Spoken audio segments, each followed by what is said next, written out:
Now, some may ask, what is Freemasonry?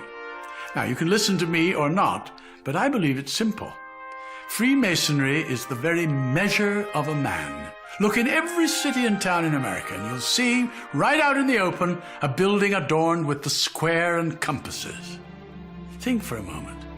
Freemasonry uses the oldest tools of antiquity, those tools of measurement used by the stonemasons, like the square and the compasses, to demonstrate and pass on the great truths and wisdom of the ages. We use tools of measurement because Freemasonry believes a man's greatness can be measured, not by his wealth or fame, but by his deeds, his character, his truth, his tolerance, his charity, his trust, his friendship, his love for his fellow creatures.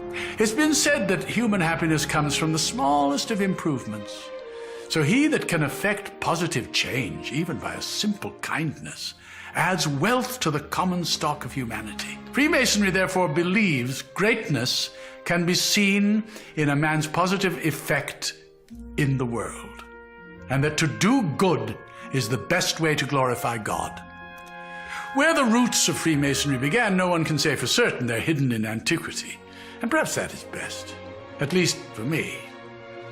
I became a Freemason in the Age of Enlightenment, a time much like you now live, a time of great light, where science had changed the way we live. I only wish that the moral sciences could do the same, because it seems to me that the great religions of the world all provide a moral compass to their faithful.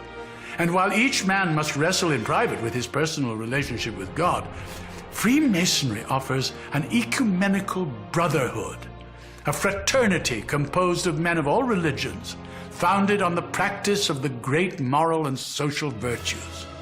And that's why you see on our symbol the letter G. It is there to remind us that God is part of each of our lives, and that the all-seeing eye of God will take the true measurement of our action. Freemasonry has three great lights by which we measure ourselves as men and masons: the square, the compasses, and the volume of sacred law we place them upon. That sacred book, one revered by the individual mason, is where we take our oaths, lay the foundation of our lives. The square, providing direction, helps us to square our actions by the square of virtue, because virtue is the stone used to build the man and his temple. Virtue is the cement that binds our relationships, and it is by our virtues that we are measured. The compasses are the tools of our conscience.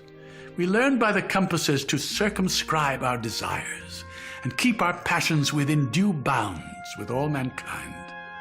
The compasses create a circle, the precise circumference required to keep tradition and revelation, principle and creativity in balance. Now, as to the great secret of Freemasonry, it is actually found in the unconscious of each person.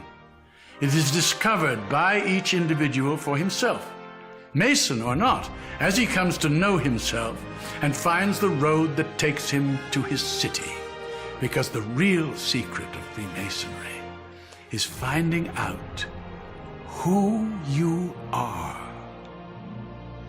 The Mason square doth clear the air of folly and deception. The rule is straight, the angle clear, for greatness has direction. By the compasses abide the points within so far and wide. No pleasure sway nor profit tempt these bounds of Mason pride. Greatness, what your virtues are, good deeds practiced wide and far. And that secret of Masonic love is learning who you really are. For the great book knows what man can't hide, a life that's measured from inside. And on that book, that oath we took, and we will break it never, but stand by this, and this, and this, forever and forever.